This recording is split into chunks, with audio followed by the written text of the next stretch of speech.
শহরে পড়ে গেছে তাণ্ডব। শুধু শহরে নয়, বরং গ্রাম অঞ্চল এবং আশেপাশে যে এলাকাগুলো আছে সব জায়গাতেই বসে গেছে কান্নার রোল। কেউ ছুটছে নিজের জমি এ রাখা সম্পদ রক্ষা করার পেছনে, অন্যদিকে আবার কেউ ছুটছে তার আপনজনদের জীবন বাঁচানোর জন্য। আবার কেউ আবার ছুটছে সাধারণ মানুষের পেছনে। শহরে যেখানে সেখানে একের পর এক বোম ব্লাস্ট হচ্ছে। মানুষ ভয়ে ফোন ইউজ করা বন্ধ করে দিয়েছে, কারণ একটা ফোনের মাধ্যমে সাধারণ মানুষের জীবনটা চলে যাচ্ছে। শহরে লেগে গেছে চারিদিকে তাণ্ডব। কে কোন দিকে ছুটবে কারো খেয়াল নেই। সরকারি বেসরকারি সকল অফিসার লেগেছে একটা অজ্ঞাত ব্যক্তির পেছনে। কে করছে এরকম? পুরো শহরকে হুমকির মুখে দিয়ে ফেলে। চলুন তাহলে শহরে কি হয়েছে শুনে আসি আপনাদেরকে। বাংলাদেশের প্রত্যেক জেলায় পঞ্চগড় জেলাও একটা উন্নত জেলা, আর এই জেলার পার্শ্ববর্তী এলাকা অটোয়ারি থানা। অটোয়ারি উপজেলা ফকিরগঞ্জ বাজারে স্থাপন করা হয়েছে বিভিন্ন শিক্ষা প্রতিষ্ঠান, সাথে এনজিও এবং কিছু সরকারি বেসরকারি ব্যাংক আছে, বিভিন্ন স্কুল মাদ্রাসা। হঠাৎ করে শহরের ব্যাংক থেকে প্রায় 150 কোটি টাকা উধাও হয়ে গেছে রাতারাতি, নিমিষে। কেউ কোনো কিছু বলতে পারছে না। সবাই বলছে টাকাগুলো হ্যাকিং করা হয়েছে বাইরের কোনো দেশ থেকে। আবার কেউ বা বলছে ব্যাংকের কর্মকর্তারা গোপনে টাকা লুটপাট করে নিজেরাই আত্মসাৎ করেছে। ব্যাংকে থাকা বিভিন্ন কম্পিউটারে সফটওয়্যার ডাটা হ্যাক করা হয়েছে, বিভিন্ন প্রজেক্টের ফাইল লক করে রাখা হয়েছে। কেউ প্রবেশ করতে পারছে না কম্পিউটারের ভেতরে। পুলিশ বাহিনী, র্যাব, বিভিন্ন সিবিআই বাহিনী, সেনাবাহিনী, আর্মি বাহিনী, এমনকি সিআইডি উঠে পড়ে লেগেছে সব কিছু তদন্ত করার পেছনে। তবুও কোনো কিছু কল কিনারা খুঁজে পাচ্ছে না কেউ। ব্যাংকের বাইরে লেগেছে মানুষের সমাগম। ভেঙে পড়েছে সাধারণ মানুষ কান্নায়। তাদের এত কষ্টে জমিয়ে রাখা সম্পদ হঠাৎ করে উধাও হওয়ার কারণে কেউ হার্ট স্ট্রোক করে মারা যাচ্ছে, আবার কেউ সেন্সলেস হয়ে পড়ে যাচ্ছে। পুরো শহরে কান্নার রোল পড়ে গেছে। ভেতরে সিনিয়র ইন্সপেক্টর জেসমিন বিভিন্ন কম্পিউটারের সফটওয়্যার চেক করছিল। ঠিক তখনই কম্পিউটারের ভেতরে একটা মেসেজ শো করে। মেসেজের শব্দ পেয়ে সবাই পেছনে ঘুরে দেখে কম্পিউটারের স্ক্রিনে 10 সেকেন্ডের জন্য মাত্র একটা লেখা ভেসে উঠেছে। কম্পিউটারের স্ক্রিনে লেখা আছে, My power, everyone. এটা দেখে সবাই হতবাক। সবাই ভাবছে কি করে এটা সম্ভব, তাই দ্রুত সবগুলো কম্পিউটার অন করতে বলে সিনিয়র ইন্সপেক্টর জেসমিন, এবং জেসমিন নিজেই সেই মেসেজের রিপ্লাই দেয়। Who are you, man? My name is Bekar. Ravish? Please, who are you, man? জেসমিনের শেষ মেসেজের আর কোনো রিপ্লাই আসে না। নিজে থেকেই কম্পিউটারের স্ক্রিন বন্ধ হয়ে যায়। কম্পিউটার আর কাজ করে না। হাজারো চেষ্টা করছে কম্পিউটার ইঞ্জিনিয়ারিং সফটওয়্যারের অফিসাররা, কিন্তু কোনোভাবেই পেরে উঠছে না কম্পিউটারের সাথে। সম্পূর্ণভাবে কম্পিউটার লক করেছে এই অজ্ঞাত হ্যাকার। এটা দেখে সফটওয়্যার ইঞ্জিনিয়ার সুমন বলে ওঠে, ম্যাম, আমরা যতই চেষ্টা করি না কেন এই কম্পিউটার আর অন করা সম্ভব না, কেননা কম্পিউটার সম্পূর্ণভাবে লক করে নিয়েছে। সে এমন কোনো সফটওয়্যার বা টুলস ব্যবহার করছে যেটা আমরা এখনও কেউ আবিষ্কার করতেই পারিনি। আমাদের সফটওয়্যারগুলো তার কাছে তুচ্ছ। আমি এই 10 সেকেন্ডে যেটা বুঝলাম সেটা হচ্ছে আমাদের দেশের কোনো হ্যাকার এই কাজটা করছে না। এটা বাইরের কোনো দেশের হ্যাকারের কাজ, যে দেশের বাইরে থেকে এসব করছে, কেননা তার লোকেশন সেকেন্ডের মধ্যেই রং বদল করছে। এই হ্যাকার যেমন বুদ্ধিমান তেমনই ট্যালেন্টের বটে। সুমনের মুখে এরকম কথা শুনে আরও সবাই ঘাবড়ে যায়। কিভাবে কি করবে কেউ কোনো কিছুই বুঝতে পারছে না। কিভাবে 250 কোটি টাকা ব্যাগ আনবে ওই হ্যাকারের হাত থেকে, কেউ কোনো কিছুই বুঝতে পারছে না। মানুষ যে যার মতো বিভিন্ন এটিএম, ব্যাংক, এমনকি মোবাইল ফোনে যেসব টাকা জমা আছে সবগুলো বের করে নিয়ে যাচ্ছে তাদের নিজের বাড়িতে। একদিনে পুরো শহর কাঁপিয়ে তুলেছে এই অজ্ঞাত ব্যক্তিটি। এইভাবে দেখতে দেখতে দুপুর পেরিয়ে বিকেল হয়। সারা শহরে আইন শৃঙ্খলা বাহিনী ও কিছু গোয়েন্দা অফিসার নিজেদের পজিশন মতো বেরিয়ে পড়েছে এই অজ্ঞাত ব্যক্তিকে খোঁজার উদ্দেশ্যে। দেখতে দেখতে সন্ধ্যা হয়ে যায়। কালো অন্ধকার রুমে বসে আছে একটি ছেলে। মাথার ওপর পার্শ্ব ওয়ার্ল্ডের লালচে হলদে রঙের একটি বাল্ব চলছে। ছেলেটি কম্পিউটার স্ক্রিনে কি যেন একটা টাইপ করছে। হাতে টাইপের স্পিড দেখেই বোঝা যাচ্ছে বেশ দক্ষ কম্পিউটার চালাতে।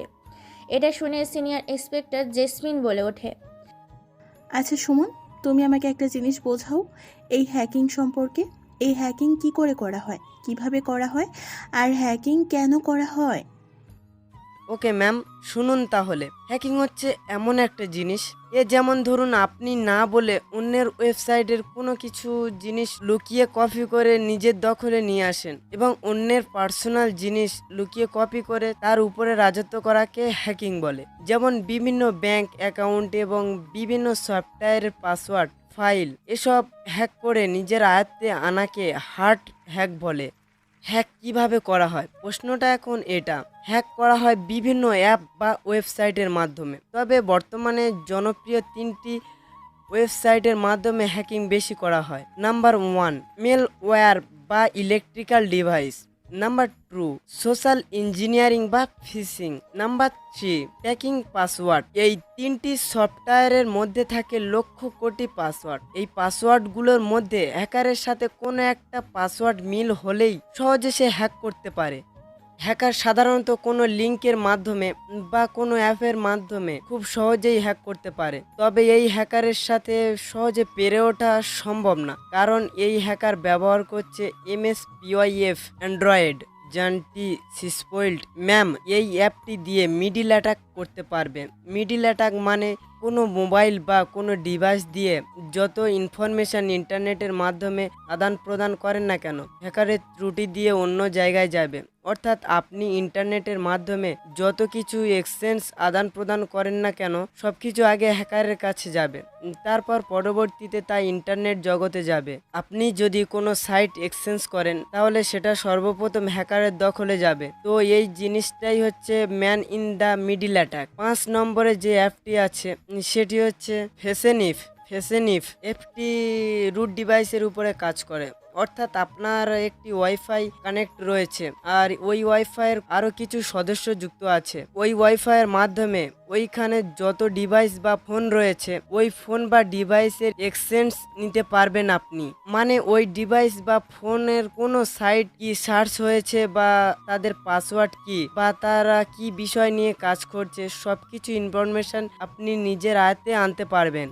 আর হ্যাকার এইসব ব্যবহার করে ব্যাংকের এটিএম লুট করছে এবং কম্পিউটারে বিভিন্ন সাইবার নিজের আয়ত্তে নিচ্ছে। হ্যাকার এটা গত 3 দিন ধরে হ্যাক করার চেষ্টা করছে, কিন্তু কম্পিউটারের সদস্যবৃন্দ এটা বুঝতেই পারেনি। হ্যাকারের সাথে পেরে ওঠা এটা খুবই মুশকিল, কেননা সে যে ডিভাইসগুলো ব্যবহার করছে সেগুলো এখন আর পাওয়াই যায় না, যেগুলোকে অনেকটা হার্ড ডিভাইস বলে।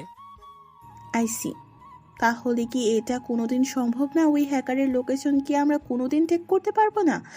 প্রায় 250 কোটি টাকা লুট করেছে ওই হ্যাকার। তোমার যতগুলো সফটওয়্যার ইঞ্জিনিয়ার লাগে তুমি নাও, এই হ্যাকারের লোকেশন চেক কর, সে কোথায় অবস্থান করছে, প্রয়োজনে তার সাইবারের ভেতরে প্রবেশ করো। আপনি চিন্তা করবেন না ম্যাম, অলরেডি আমি কয়েকটা ডিভাইস অ্যাক্টিভ করেছি। এই ডিভাইসগুলোর মাধ্যমে তার লোকেশন আমরা জানতে পারবো। যেমন ডার্ক ওয়েব, ইন্টারনেটে আমরা 3টা ভাগে ভাগ করতে পারি। যেমন প্রথম, ইন্টারনেট প্রেজেন্ট, মানে যেগুলো আমরা বিভিন্ন ডেটা বা সাইবারগুলোকে সার্চ করে এবং আমাদের ওয়েব ব্রাউজারের মাধ্যমে অ্যাক্সেস করতে পারি, যেটাকে পৃথিবীর যে কোনো ইউজার ফোন, ল্যাপটপ, পিসি অ্যাক্সেস করতে পারে। দ্বিতীয় নম্বর হলো ডিপ ওয়েব, যেটা কিনা হল ইন্টারনেটের সবচেয়ে বড় অংশ, যেখানে এমন ওয়েব পেজ থাকে যেখানে অ্যাক্সেস করার জন্য আপনাকে আপনার আইডি বা পাসওয়ার্ডের প্রয়োজন হয়। এডিট ওয়াইফাই পার্সোনাল ইউজারদের স্টোর করা হয়। এই কয়েকটি অ্যাপ আমি অ্যাক্টিভেট করেছি, এগুলোর সাহায্যে আমি তার লোকেশন এবং সাইবারে প্রবেশ করতে পারবো। ওকে, দ্রুত সব কিছু ব্যবস্থা করো, যত তাড়াতাড়ি সম্ভব টাকাগুলো বেক আনার ব্যবস্থা করো। Okay ma'am. এই বলে সিনিয়র ইন্সপেক্টর জেসমিন বেরিয়ে পড়ে থানার উদ্দেশ্যে। সুমন ও তার দলবল ইন্টারনেটের বিভিন্ন সাইবার চেক করতে থাকে। এইদিকে সেই অজ্ঞাত হ্যাকারটি রুমের মধ্যে বসে একটি লিঙ্ক তৈরি করে ফেলে, আর সেই লিঙ্কটি ইন্টারনেটের ডার্ক ওয়েবে জগতে ছেড়ে দেয়, যেটার মধ্যে আছে হাজারো অফার। এই যেমন ধরুন 10 টাকায় 3 জিবি ইন্টারনেট, 1.5 লক্ষ টাকায় আর 15, এইরকম বিভিন্ন অফার দিয়ে লিঙ্কটিকে তৈরি করেছে সে। রাত বাজে 12টা, হাজার হাজার মানুষ ফোন ইউজ করছে এই শহরে। লিঙ্কটি অলরেডি ছড়িয়ে গেছে ফেসবুক, ইনস্টাগ্রাম, হোয়াটসঅ্যাপে, এমনকি জনপ্রিয় ইউটিউবে। লিঙ্কটিতে ক্লিক করার সাথে সাথেই হ্যাক হয়ে যাচ্ছে সাধারণ মানুষের বিভিন্ন পার্সোনাল জিনিস, ফাঁস হয়ে যাচ্ছে বিভিন্ন গোপন ছবি, গোপন তথ্য, হ্যাক হয়ে যাচ্ছে সম্পদ। পুরো শহরে এই মাধ্যমে কান্নার রোল পড়ে গেছে আবারও। শুধু যে শহরে নয় বরং বিভিন্ন গ্রাম এলাকাতেও ঘটে গেছে এই ঘটনা, ছড়িয়ে পড়েছে সবার ইন্টারনেট জগতে। সাধারণ মানুষ তাদের সম্পদ হারিয়ে একের পর এক ফোন করেই চলেছে থানায়, যোগাযোগ করছে তাদের আত্মীয় স্বজনদের সাথে। ইন্সপেক্টর জেসমিন সাধারণ মানুষের কমপ্লেন নিতে নিতে এক পর্যায়ে নিজেই ক্লান্ত হয়ে যায়। শহরের পরিস্থিতি বেশ জমজমাট, অনেকে ফোন ইউজ করাই বন্ধ করে দিয়েছে। শহরের এরকম হইচই দেখেছে শহরে সিসিটিভি হ্যাক করে এই অজ্ঞাত হ্যাকারটি উচ্চস্বরে হাসতে হাসতে বলে ওঠে, এবার বিশ্বব্যাপী বুঝবে আমি কি জিনিস। পুরো শহর আমি ধ্বংস করে দেব। দেখবে আমার পাওয়ার, দেখবে আমার ক্ষমতা। কোনো অফিসার আমার টিকির একটা চুলও ছিঁড়তে পারবে না।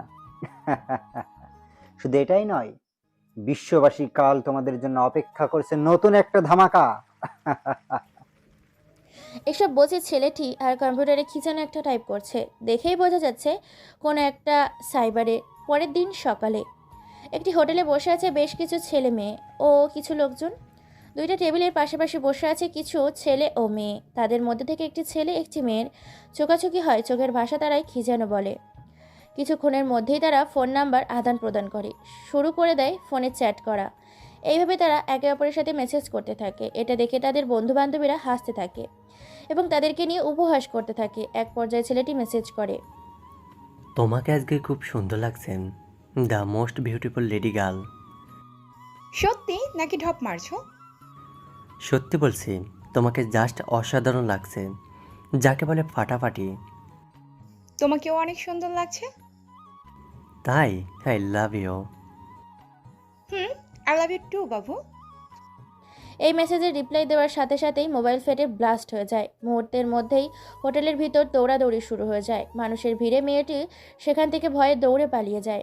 ছেলেটির অবস্থা বোম ব্লাস্টের ভিত্তিকর হয়ে গেছে। শহরে বোম ব্লাস্ট হয়েছে খবরটা শুনে ইন্সপেক্টর জেসমিন ও তার সহকর্মীরা চলে আসে সেখানে এসে লাশের ভালো করে তদন্ত করে।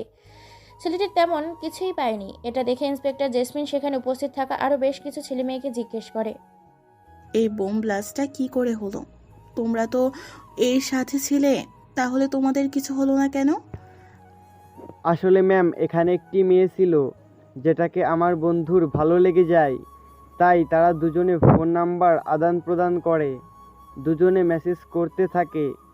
এ পর্যায়ে মেসেজের রিপ্লাই দিতে গিয়ে মোবাইল ফেটে বোম ব্লাস্ট হয়ে যায়। মানে তুমি কি বলছো? তুমি কি জানো তোমার মাথা ঠিক আছে? কোনোদিন কথাও শুনেছো যে মোবাইল থেকে মানুষ মারা যায়? ইন্সপেক্টর জেসমিনের মুখে এরকম কথা শুনে অন্য আরেকটি মেয়ে কাঁদতে কাঁদতে বলে ওঠে, হ্যাঁ ম্যাম, যেটা বলেছি সবটা সত্যি। আমরা নিজের চোখে দেখেছি মেসেজের রিপ্লাই দেওয়ার সাথে সাথে বোম ফেটে পিয়াস মারা গেছে। এটা শুনে হোটেলে থাকা সবাই অবাক। তবুও ইন্সপেক্টর জেসমিন মানতে পারছে না যে একটা মেসেজের রিপ্লাই দিলে কি এ করে বোম ব্লাস্ট হতে পারে। তাই ইন্সপেক্টর জেসমিন আবার প্রশ্ন করে, দেখো, তোমরা ভেবে চিন্তে শান্ত মাথায় উত্তর দাও। আমাদের পুরোটা খুলে বলো কি হয়েছিল শুরু থেকে, কিভাবে তার ফোনটা ব্লাস্ট হলো। এবার সবাই ভাবতে বসে যায়। ভাবতে ভাবতে এক পর্যায়ে তাদের খেয়াল আসে আর অন্য মেয়েটিকে বলে ওঠে, হ্যাঁ ম্যাম, আমার মনে পড়েছে, পিয়াস যখন মেসেজের রিপ্লাই দিতে দিতে আমাদের সকলের জন্য খাবার অর্ডার দিতে যাচ্ছিল, তখন তার ফোনে একটা কল আসে আর নাম্বারটা ছিল 4 ডিজিটের। এই যেমন ধরুন 0096।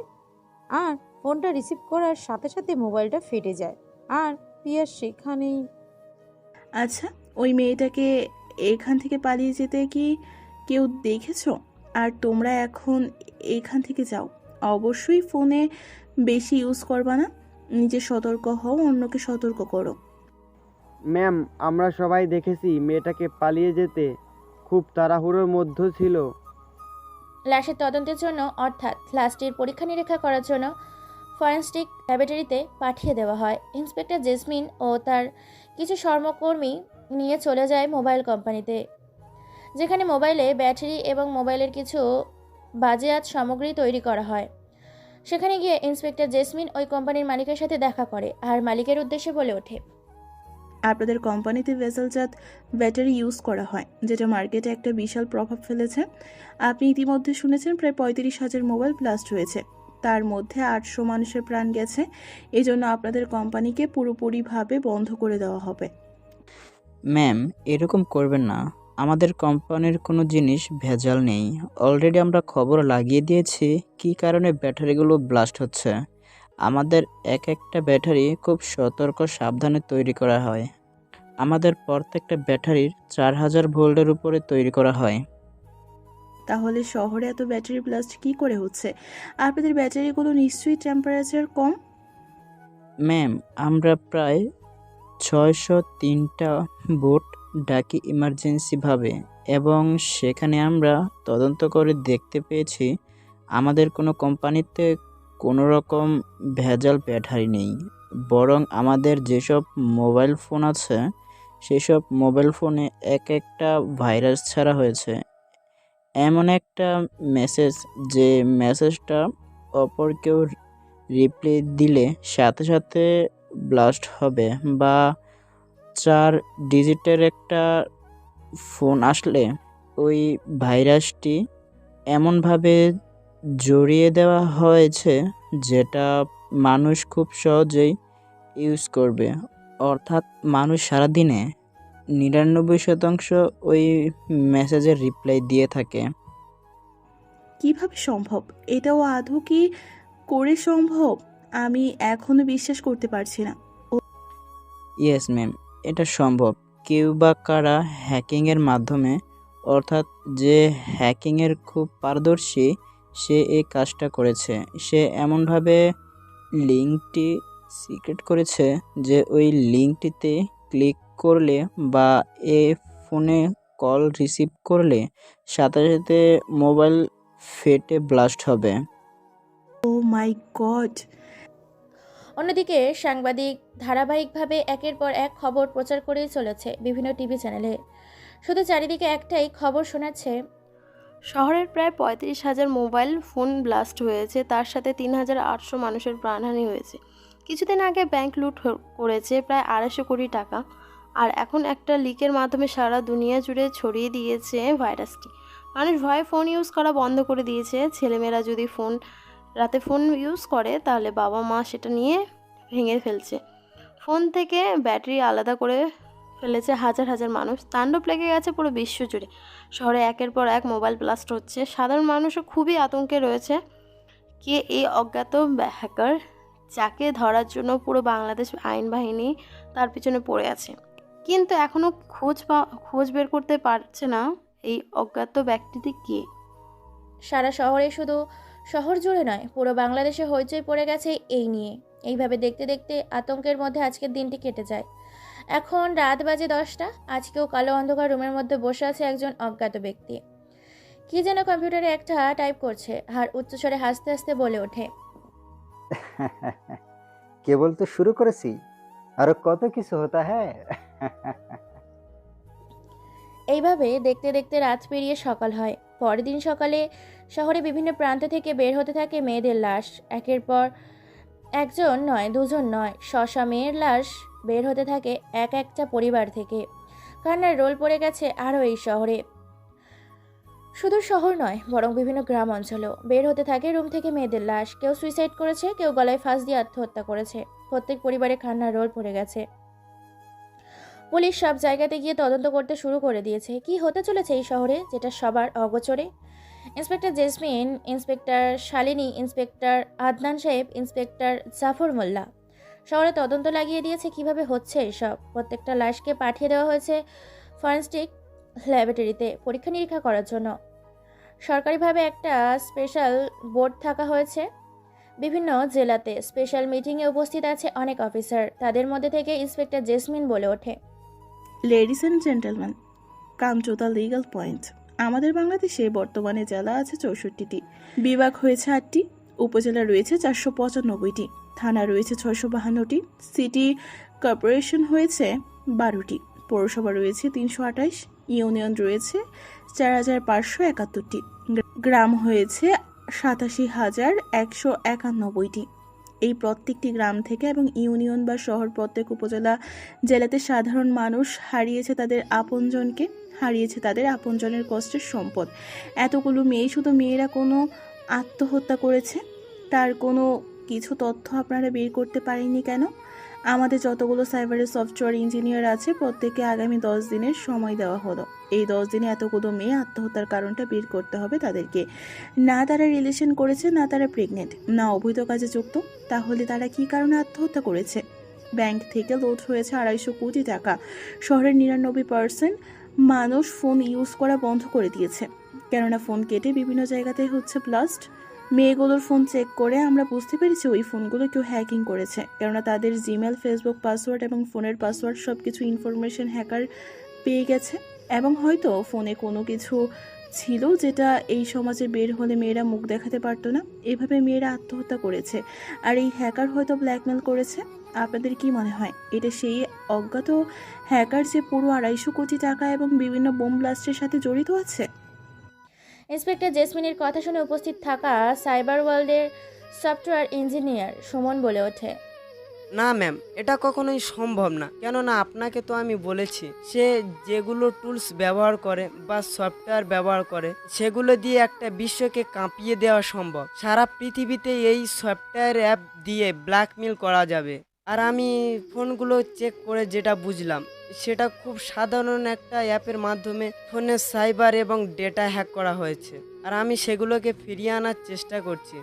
সাথে আপনি এটাও বুঝতে পারবেন, ডার্ক ওয়েব, ডিপ ওয়েব, যেটা কিনা হলো ইন্টারনেটের সবচেয়ে বড় অংশ, যেখানে এমন এমন ওয়েব পেজ থাকে যেখানে অ্যাক্সেস করার জন্য আপনাকে আপনার আইডি বা পাসওয়ার্ডের প্রয়োজন হয়। এডিট ওয়াইফাইয়ের পার্সোনাল ইউজারদের স্টোর করা হয়। কয়েকটি অ্যাপ আমি অ্যাক্টিভেট করেছি। এগুলোর সাহায্যে আমি তার লোকেশন এবং সাইবারে প্রবেশ করতে পারবো এবং অতি তাড়াতাড়ি সে যেগুলোকে হ্যাক করে তার নিজের আয়ত্তে নিয়ে গেছে সেটা অতি তাড়াতাড়ি ফিরিয়ে নিয়ে আসতে পারবো। ইতিমধ্যে আমার সোলজাররা লেগে পড়ে গেছে তার সাইবার হ্যাক করার কাজে। তার সাইবার খুব সহজে হ্যাক করতে পারবো। সে নর্মাল টুলস এবং সফটওয়্যার ব্যবহার করে যেগুলো আমাদের অতি তাড়াতাড়ি ধরতে সাহায্য করবে। আমার মনে হয় না সে বড় কোনো ধরনের হ্যাকার। ওকে, ঠিক আছে, দ্রুত সব কিছু ব্যবস্থা করো। আমাদের উপর থেকে প্রচুর চাপ আসতেছে।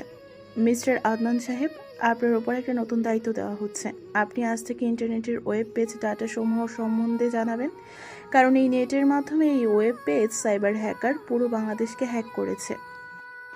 ম্যাম, অলরেডি আমি এ কাজে বেশ কয়েকজন অফিসারকে পাঠিয়ে দিয়েছি। তারা হ্যাকারের সাইবারে প্রবেশ করতে গিয়ে আমাদের কিছু ডাটাসমূহ পেজ ওয়েব সাইবার হ্যাকিং করে নিয়েছে এবং ওই ডাটাগুলো ছাড়া আমাদের কম্পিউটার সম্পূর্ণভাবে অচল। তার লোকেশন রকেটের চেয়েও দ্রুত চেঞ্জ হয়। কিছুক্ষণের জন্য দেখাচ্ছে জাফলং, ইরান, মালয়েশিয়া এবং কুয়াকাটা, এবং যে টাকাগুলো হ্যাকিং করা হয়েছিল সে টাকাগুলো বাংলাদেশের কোনো জায়গা নেই। এগুলো সম্পূর্ণ অন্য কোনো এক দেশে ট্রান্সফার হয়ে গেছে। ওই হ্যাকারকে তো আমি ধরেই ছাড়বো। জানি না সে কেন এসব করেছে। সাধারণ মানুষের প্রাণ নিয়ে সে কি মজা পাচ্ছে।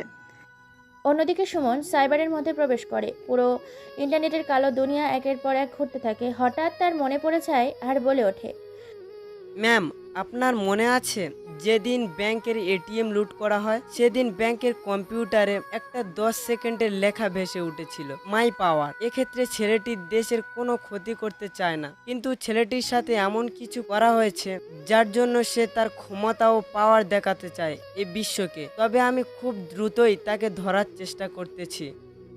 সুমনের মুখে এরকম কথা শুনে সবাই হতাশ, কেননা এই এক সপ্তাহ পুরো বাংলাদেশকে কাঁপিয়ে দিয়েছে এই হ্যাকার। কেউ কোনো কিছুই বুঝতে পারছে না এই হ্যাকার চাইটা কি। না পাচ্ছে ওই হ্যাকারের লোকেশন ট্র্যাক করতে, আর না পাচ্ছে তার সাইবারে প্রবেশ করতে।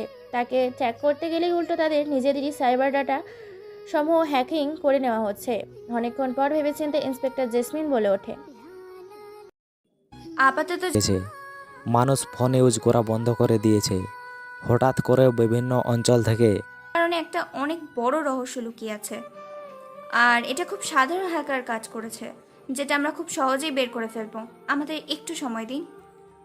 দেখুন ইন্সপেক্টর জেসমিন, এক হাত দিয়ে কখনো তালি বাজে না। তালি বাজাতে হলে 2 হাত দিয়ে তালি বাজাতে হয়।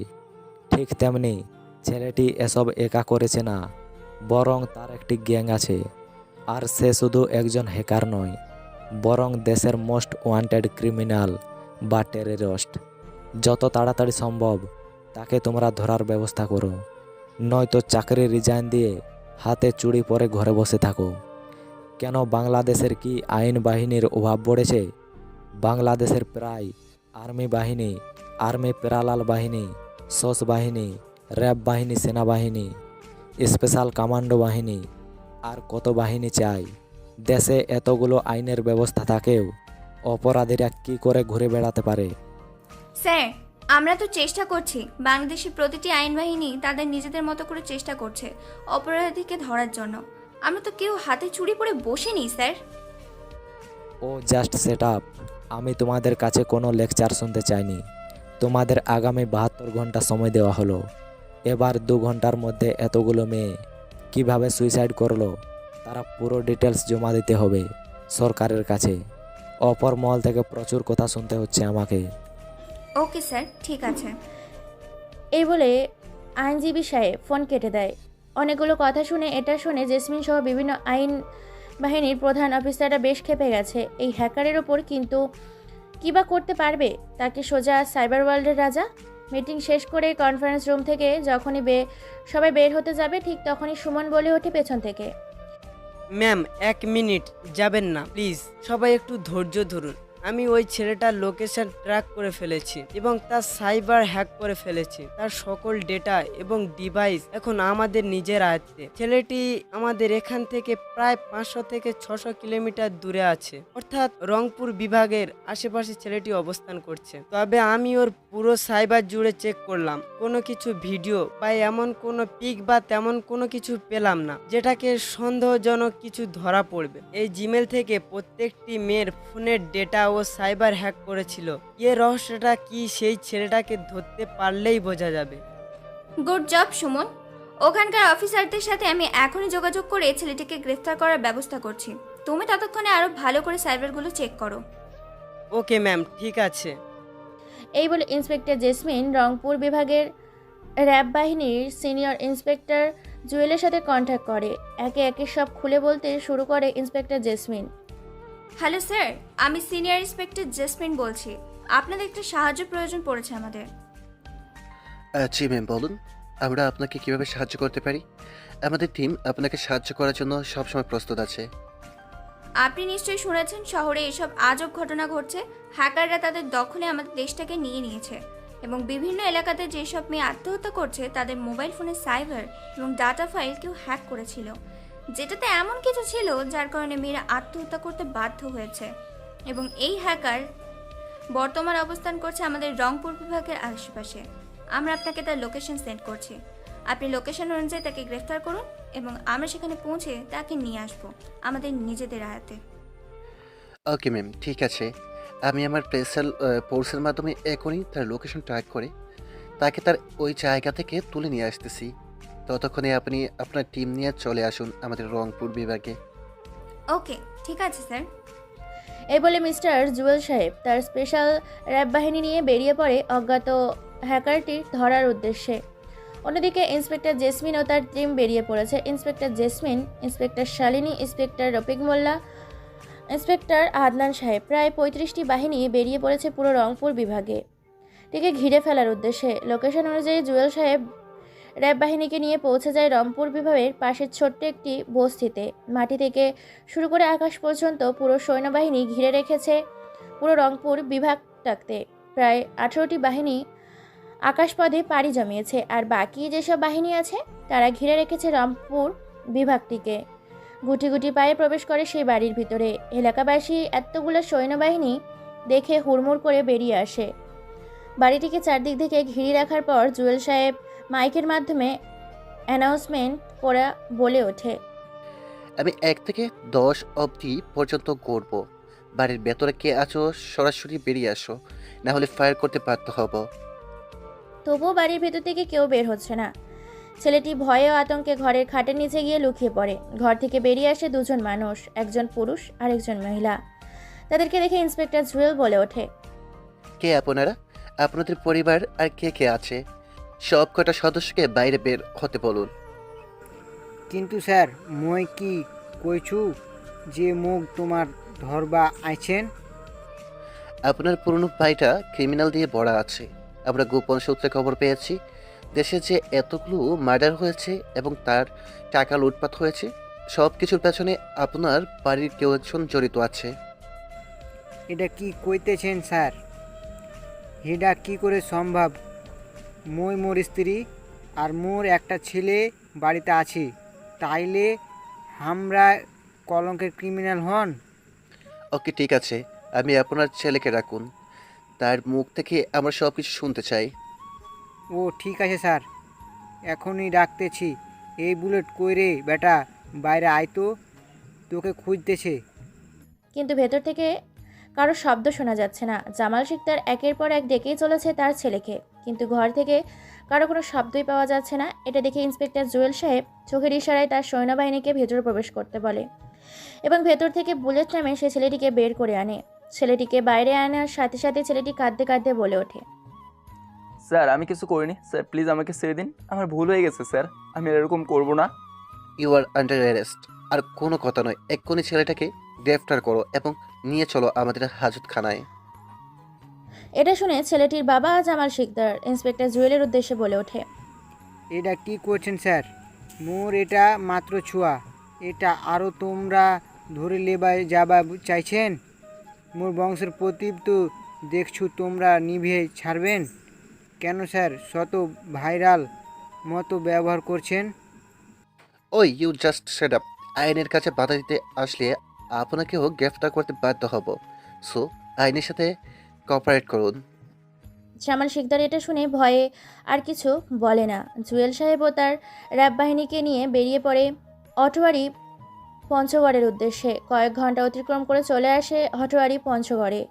এখানে বুলেট নামে সে ছেলেটিকে তুলে দেয় ইন্সপেক্টর জেসমিনের হাতে এবং জুয়েল সাহেব তার র্যাব বাহিনীকে নিয়ে বেরিয়ে পড়ে আবার রংপুর বিভাগের উদ্দেশ্যে। এবার ছেলেটিকে ইন্সপেক্টর জেসমিনের সামনে রাখা হয়। ইন্সপেক্টর জেসমিন ধারাবাহিকভাবে বলতে শুরু করে, তুমি যে অপরাধগুলো করেছো এর জন্য তোমার ফাঁসি অবধি হতে পারে। এখন কোনো ভূমিকা ছাড়াই বলো তোমার সাথে কি কি হয়েছে। তুমি এসব কাজ কেন করছো? তোমার কারণে বাংলাদেশের প্রায় 87,191 গ্রাম শহরে হাজারো মেয়ের লাশ বের হয়েছে তাদের ঘর থেকে। কি এমন করেছিল সে মেয়েগুলোর সাথে? বুলেট নামে সেই ছেলেটি এবার কাঁদতে কাঁদতে ন্যাকামি চুকামি খাচ্ছে। অতঃপর সে কাঁদতে কাঁদতে ইন্সপেক্টর জেসমিন ও তার টিমের উদ্দেশ্যে বলে ওঠে, ম্যাম আমি সবসময় মোবাইল ফোন ইউজ করতে বেশি ভালোবাসতাম। আমি সবসময় ইন্টারনেটের কালো দুনিয়ায় নিজেকে বেশি অগোছালো করতাম। আমার খুব আগ্রহ ছিল এই হ্যাকিং সম্বন্ধে। আমি হ্যাকিংকে এখনও পারদর্শী নই। আমি সারাদিন ভোর ফোন ইউজ করতে করতে এক পর্যায়ে হ্যাকিং করতে শিখে যাই। একদিন আমি একটা হোটেলের সিসিটিভি ফুটেজ চেক করি এবং সেখানে আমি কিছু ভিডিও দেখতে পাই। কিছু মেয়ে অবৈধভাবে দেহ ব্যবসা করছে ওপেনলি। এই ভিডিও দেখে আমি হতবাক হয়ে যাই। তারপর আমি ওই মেয়েগুলো ফেসবুক আইডি হ্যাক করে এবং তাদের পুরো সাইবার ডাটা নিজের আয়ত্ত নিয়ে আসি এবং সেখানে দেখতে পাই অনেক ছেলের সাথেই তাদের অন্তরঙ্গের বিভিন্ন পিক রয়েছে। আমি সেগুলো কোনো খারাপ কাজে ব্যবহার করিনি। আমি সেগুলো আমার কম্পিউটারের সাইবার এক্সপোর্টে নামে একটা ফাইল সেভ করে দিয়েছিলাম। আর এটাই হয়েছে আমার জীবনের জন্য কাল। কে বা কারা আমার কম্পিউটার সাইবার হ্যাক করেছে এবং আমার এক্সপোর্ট নামের সেই ফাইলটা নিজের আয়ত্তে নিয়েছে। তারপর থেকে শুরু হয় ওই মেয়েগুলোর মৃত্যু খেলা। আমি কোনো কিছুই জানি না, আমি শুধু হ্যাক করেছিলাম আর প্রতি রাতে ওই মেয়েগুলো দেখে নিজের নেশা কাটাতাম। প্লিজ আমার ভুল হয়ে গেছে, আপনারা আমাকে বাঁচান। ওখানে আরও অনেক পিক ছিল এবং অনেক ব্যাংকের এবং হসপিটালের বিভিন্ন ডাটা ফাইল, সিসিটিভি ফুটেজ যেগুলো আমি হ্যাক করে রেখেছিলাম সবাই অজ্ঞাত হ্যাকারটি হ্যাকিং করে নিয়েছে। বুলেটের মুখে এরকম কথা শুনে উপস্থিত থাকা সকল অফিসার হতবাক। এতটুকু বয়সে ছেলেটি কি করে এত সব করতে পারে এটা ভেবে। এটা শুনে রাগের মাথায় ইন্সপেক্টর জেসমিন কয়েকটা থাপ্পড় লাগিয়ে দেয় বুলেটের গালে আর বলে ওঠে, তুমি যেটা করেছো সেটা অন্যায় করেছো, এর শাস্তি তো তুমি পাবে। কারণ তোমার একটা ভুলের জন্য হাজার হাজার মেয়ে প্রাণ হারিয়েছে। যতদিন না আমরা ওই ক্রিমিনালটাকে খুঁজে পাচ্ছি ততদিন অবধি তোমাকে হাজতেই থাকতে হবে। নিয়ে যাও ওকে। এইভাবে কেটে যায় আরও 2 দিন। এখন আগের থেকে পরিবেশটা একটু শান্ত হয়েছে। মানুষ এখন ফোন ইউজ করে। নিজের একাকিত্ব কাটানোর জন্য মানুষ বাইরে বের হয়েছে। তবুও হাজার হাজার মানুষ ও গ্রামবাসী আতঙ্কে রয়েছে। Inspector Jesmin, inspector Rafiq Molla, inspector Shalini, inspector Jewel ও আইন শৃঙ্খলা বাহিনী, বিভিন্ন আইন বাহিনী তারা তাদের নিজেদের মতো তদন্ত চালিয়ে যাচ্ছে এই ক্রিমিনালটাকে ধরার জন্য। এইভাবে কেটে যায় আরও 2 দিন। সফটওয়্যার ইঞ্জিনিয়ার সুমন এই 2 দিনে রাত দিন ভোর কাজ করেছে, কিন্তু কোনো লাভ হয়নি। তাই সুমন এবার সবার উদ্দেশ্যে বলে ওঠে, ম্যাম, বিশ্বের ইন্টারনেটের কালো দুনিয়া ও সাইবার ওয়ার্ল্ডের হ্যাকারদের মধ্যে বিশ্বের সেরা 5 জন আমাদের কয়েদিখানায় আছে। তাদের দিয়ে যদি ওই হ্যাকারদের ধরতে পারি তাহলে কেমন হবে? কিভাবে এটা সম্ভব? যেমন কোনো উদাহরণ দাও। ম্যাম, আমাদের এই 5 জন অপরাধীকে একটা অফার দিতে হবে। তারা যদি এই সব হ্যাকারদের ধরিয়ে দিতে পারে তাহলে তাদের বেকসুর খালাস দেওয়া হবে। এমনিতে তারা আর 2টি মাস জেলে আছে, তারপরে তো ছাড়া পাবেই। এবং এই 5 জন অপরাধী বিভিন্ন এটিএম, ব্যাংক, অনেক হ্যাকিংয়ের কাজের অপরাধে র্যাব তাদেরকে গ্রেপ্তার করেছে। কারা সেই 5 জন হ্যাকার জনগোষ্ঠী? জি ম্যাম, সারা বিশ্বে 918টি হ্যাকার টিমের পর যে 5টি রয়েছে গ্রে হার্ট হ্যাকার, এই হ্যাকার টিমটি বিশ্বের অন্যান্য টিমের থেকেও 32তম স্থানে আছে। আমরা ওই হ্যাকারদের মাধ্যমে অতি তাড়াতাড়ি তাদেরকে ধরতে পারবো। রাফি, মাহমুদ, রাজ, রাকিব, আরিফ, এই 5 জন হচ্ছে সেই ক্রিমিনাল সাইবারের হ্যাকার। ওকে, সে 5 জনকে নিয়ে আসো। ইন্সপেক্টর জেসমিনের কথা মতো সেই 5 জন সাইবার ক্রিমিনালকে হাজির করা হয় তার সামনে। তারপর ইন্সপেক্টর জেসমিন বলে ওঠে, জেল থেকে বের হওয়ার ইচ্ছা আছে? ওকে, ঠিক আছে, তোমাদের জেল থেকে মুক্তি দেয়া হবে, কিন্তু একটা শর্তে। তোমরা নিশ্চয়ই শুনেছ বাংলাদেশে এক হ্যাকার জনগোষ্ঠী প্রবেশ করেছে, যারা বর্তমান পুরো সাইবার ওয়ার্ল্ড হ্যাক করেছে, যাদের সাথে বিশ্বের কোনো হ্যাকার পেরে উঠছে না। সেদিনের সাথে তোমাদের 5 জনকে লড়তে হবে এবং এ পর্যন্ত তারা যত সাইবার ডেটা এবং বিভিন্ন দেশের সম্পদ লোড করেছে তা ফেরত আনতে হবে। আরে ম্যাম, এটা আমাদের বাঁ হাতের কাজ। আমরা রাজি, আপনার শর্তে। বিনিময়ে আমাদেরকে কিন্তু জেল থেকে বের করতে হবে। ওকে বের করা হবে। ওকে, ঠিক আছে। আমাদের 5 জনের জন্য 5টি কম্পিউটার দিন এবং ওই হ্যাকারের সম্বন্ধে যা জানেন তা বলুন। রফি কথা মতো তাদের 5 জনকে কম্পিউটার দেওয়া হয়। ধীরে ধীরে রাফি একটা সাইবারে প্রবেশ করে এবং বিভিন্ন অ্যাপ ও টুইস্টের মাধ্যমে সাইবার ওয়ার্ল্ডের সেই অজ্ঞাত হ্যাকারটির কম্পিউটারে প্রবেশ করতে চেষ্টা করছে। এবার রাফি বলে ওঠে, রাজ, তুমি ক্যালকুলেটর অপশানটি ওপেন করো এবং সেখানে প্রবেশ করো এবং সেখানে 10 ডিজিটের একটা কোড ইউজ করে আমার লোকেশন ট্র্যাক করো দ্রুত অ্যান্ড ফাস্ট। আর রকি, তুমি ডাক গো ফাইলটি ওপেন করো, ওটার মাধ্যমে আমরা তাকে ধরতে পারবো। আমি তার সাইবারে অলরেডি প্রবেশ করেছি, দ্রুত। ভাই, 10 ডিজিটের কোড নিচ্ছে না, মনে হচ্ছে সে আরও হার্ড পাসওয়ার্ড দিয়েছে। ভাই, আমি অলরেডি তার সার্ভারে ঢুকে গেছি। আমি তার সার্ভারের ডাটা নিজের আয়ত্তে নিয়ে আসা শুরু করেছি।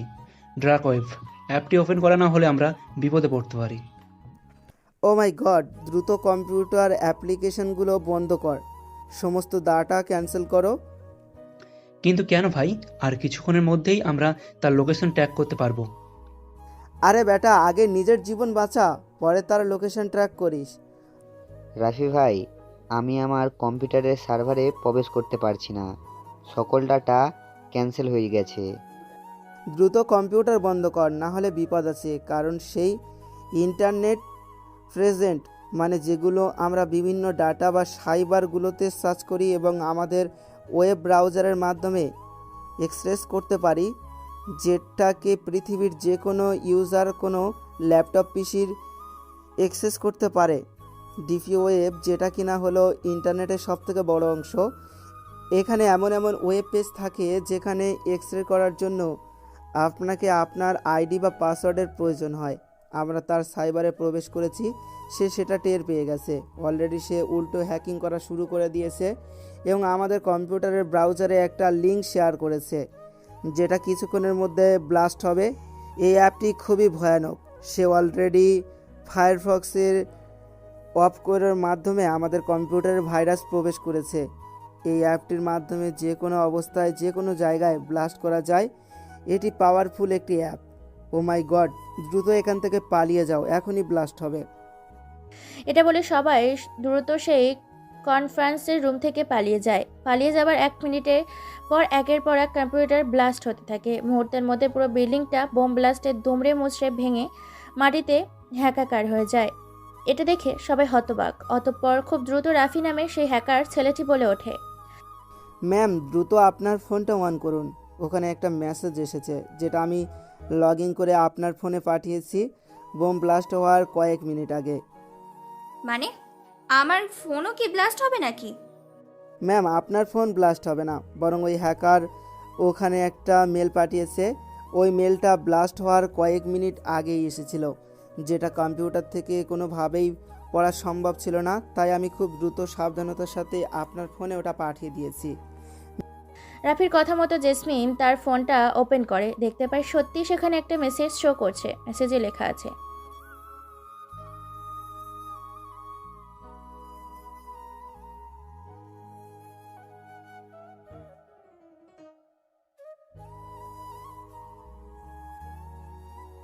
হ্যাকারের এরকম হুঙ্কার শুনে উপস্থিত থাকা সবাই থরথর করে কাঁপছে। জানি না সামনে কি বিপদ আসতে চলেছে সবার মাঝে। কিছুক্ষণের মধ্যে আইনজীবী সাহেব ফোন করে ইন্সপেক্টর জেসমিনের নাম্বারে ফোনের ওপাশ থেকে বলছে, তুমি এটা কি করেছো কি? তুমি জানো তুমি কত বড় একটা ভুল করেছো? সাধারণ মানুষের জীবন তুমি বিপদের মুখে ফেলে দিয়েছো। যে 250 কোটি টাকা হ্যাকার হ্যাক করেছিল সেটা ফেরত দিয়েছে সম্পূর্ণভাবে, কিন্তু দুঃখজনক খবর হলো হাসপাতালের সাইবার হ্যাক করা হয়েছে, যেখানে হাজার হাজার রোগের অপারেশনের ফাইল ঠিক করা ছিল, বিভিন্ন সামরিক ওষুধের সিম্বল ছিল, আরও অনেক কিছু। সব কিছু হ্যাকার হ্যাক করে নিয়েছে তারা নিজেরা। এতে এখন ডাক্তার বিনা নোটিশে কিভাবে রোগের চিকিৎসা করবে? কিন্তু স্যার, আপনারা তো তাকে ট্যাগ করতে বলেছেন, আর আমরা তাকে ট্যাগ করেছি। ও just set up inspector Jesmin, তোমাকে আমি তাকে ট্যাগ করতে বলেছি। তার ডিভাইস, তার ফোল্ডার, তার ফাইল হ্যাক করে নিয়ে আসতে বলিনি, যেটা তুমি ভুল করেছো, এবং তোমার ভুলের মাসুল সারা বিশ্ববাসীকে দিতে হচ্ছে। তুমি জানো অলরেডি হসপিটালে করিডোরের কতজন মানুষ মারা গেছে। ডাক্তার রোগীদের চিকিৎসা দিতে পারছে না, অক্সিজেন না পেয়ে মারা যাচ্ছে শত শত মানুষ। সরি স্যার, আমরা বুঝতে পারিনি যে এমনটা হয়ে যাবে। দ্রুত তাকে ট্র্যাক করো। সে বাংলাদেশের মধ্যে আছে, বাংলাদেশের যে কোনো প্রান্তেই থাকুক না কেন, তাকে খুঁজে বের করো। অলরেডি আমি আমাদের সিক্রেট এজেন্ট টিম বাহিনীকে লাগিয়ে দিয়েছি তাকে খোঁজার উদ্দেশ্যে। ওকে স্যার, ঠিক আছে।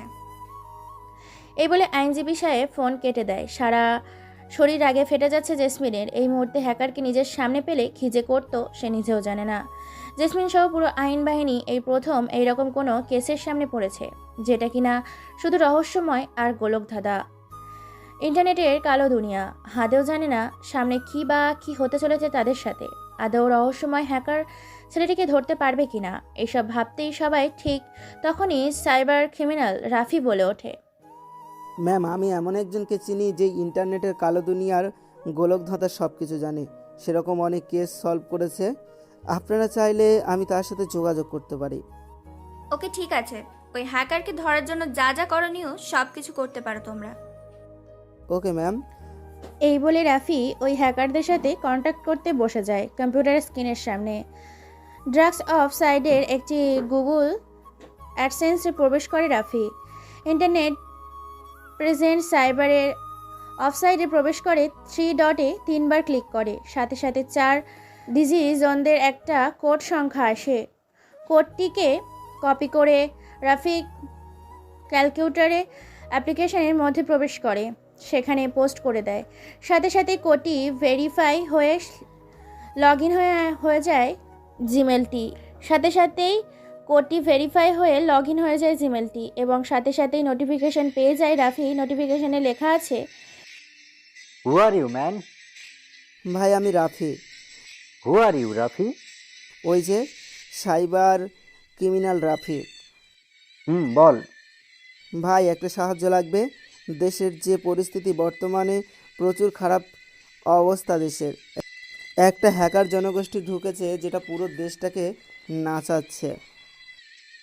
ও হার্ট হ্যাকারের কথা বলছো? জি ভাই, তাকে ধরতে আপনার সাহায্য লাগবে। আমি জানি ইন্টারনেটের কালো দুনিয়ার সাইবার ওয়ার্ল্ডে আপনি একমাত্র রাজা। সে পুরো ইন্টারনেট দুনিয়াকে কন্ট্রোল করতে পারেন। হ্যাঁ, তাতে কি হয়েছে, কিন্তু আমি তো সাহায্য করতে পারবো না, কারণ দেশবাসীকে বুঝতে হবে প্রত্যেক হ্যাকার খারাপ না। দেশের অযোগ্য লোকরাও এমন সময় দেশের কাজে লাগে। মানে কি হয়েছে তাই আমি কোনো কিছু বুঝতে পারছি না। আপনি এখন সাহায্য করবেন কি না? না, আমি কোনোভাবেই সাহায্য করব না। দেখি বাংলাদেশের আইন বাহিনীর কত ক্ষমতা যে একজন ক্রিমিনালকে তারা নিজেরাই ধরতে পারে। এই কথা শুনে রাফির একটু সন্দেহ হয়, তাই রাফি সবাইকে চুপ থাকতে বলে। হঠাৎ করেই বলে ওঠে, তার মানে তুমি সাহায্য করতে চাইছো না এই কারণে? কারণ এই সবের পিছনে মাস্টার মাইন্ড তো তুমি তো এইসব করে তুমি কি ভেবেছো আমরা কোনো কিছুই জানি না? কারণ পুরো ইন্টারনেট দুনিয়া তোমার হাতে চলে। তুমি চাইলে পুরো ইন্টারনেট বন্ধ করে দিতে পারো, আবার চাইলে তুমি ইন্টারনেটের সব ডাটা সাইবারের সাথে অন্য দেশের সাথে কানেকশন করে যুদ্ধ লাগিয়ে দিতে পারো। তোমার কাছে এমন এমন প্রযুক্তি আছে যেটা এক দেশ থেকে অন্য দেশে লোকেশন চেঞ্জ হতে পারে, কিন্তু তুমি এক জায়গাতেই বসে আছো। কেন সাধারণ মানুষের জীবন নিয়ে খেলছো ভাই? এবার রাফির বলা কথাগুলো শুনে উচ্চস্বরে হাসতে থাকে। হাসতে হাসতে গড়াগড়ি খাচ্ছে ওই হ্যাকারটি। হাসতে হাসতে বলে ওঠে, তুমি ঠিক ধরেছ, সেই ক্রিমিনাল দ্য টেররিস্ট আমি নিজেই। দেশবাসীর কথা বলছো? আরে দেশবাসী সেদিন আমাকে নিয়ে উপহাস করেছে, আমাকে নিয়ে হাসাহাসি ঠাট্টা রং তামাশা। আর ওই আইন বাহিনী আমাকে নিয়ে করেছে তামাশা। তাই তো আমি আমার দেখাচ্ছি এবার খেলা। আমি যেভাবে নাচাবো পুরো বাংলাদেশটাকে সেভাবেই নাচতে হবে। কেবল তো শুধুমাত্র একটা ব্যাংক এটিএম লুট করেছি, তাও আবার সেটা ফেরত দিয়েছি।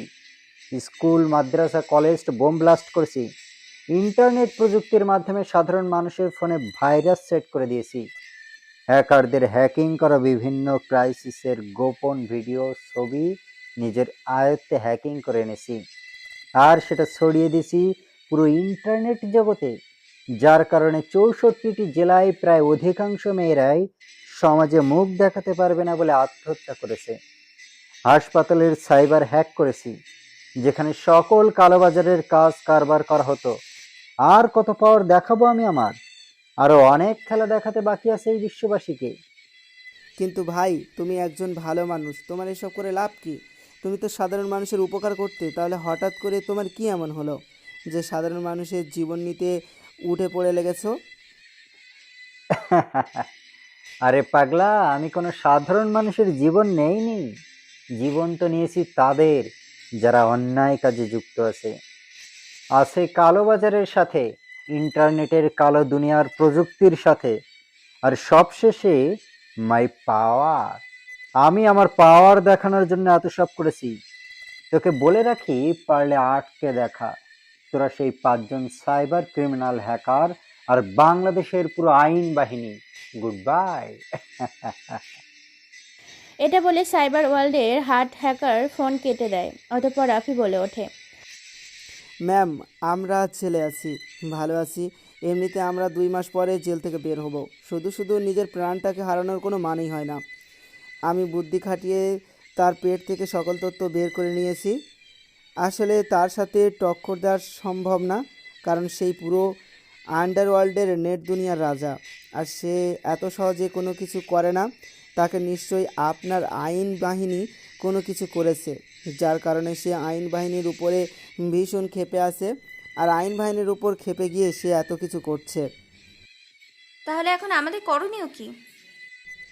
জানি না ম্যাম, সে বলেছে খেলা আরও বাকি আছে, দেখো আগে ক্যা ক্যা হোতা হ্যায়। সবাই হতাশায় ভুগছে। হঠাৎ করেই সাংবাদিক ব্রেকিং নিউজে জানায়, বিভিন্ন টিভি চ্যানেলের পর্দায় শহরে ঘটে গেছে আরও একটি মিরাক্কেল বিষয়, যেটি কিনা বর্তমানে পুরো ইন্টারনেটের কালো দুনিয়াকে হুমকির মুখে ফেলে দিয়েছে। যুদ্ধ লেগে গেছে সাইবার ওয়ার্ল্ডের হ্যাকারদের মাঝে। এর মধ্যে পাওয়া ব্রেকিং নিউজ, পাকিস্তানের হ্যাকার জানিয়েছে বাংলাদেশি হ্যাকারদেরকে তাদের সকল ডাটা ইনপুট ও সাইবার ওয়ার্ল্ড এবং বিভিন্ন ফোল্ডার যদি ফেরত না দেওয়া হয়, তাহলে যুদ্ধ লেগে যাবে বাংলাদেশের সাইবার হ্যাকারদের সাথে। অথচ বাংলাদেশি হ্যাকাররা বলছে তারা এটা কোনোভাবেই করেনি। তবে এটা কার কাজ?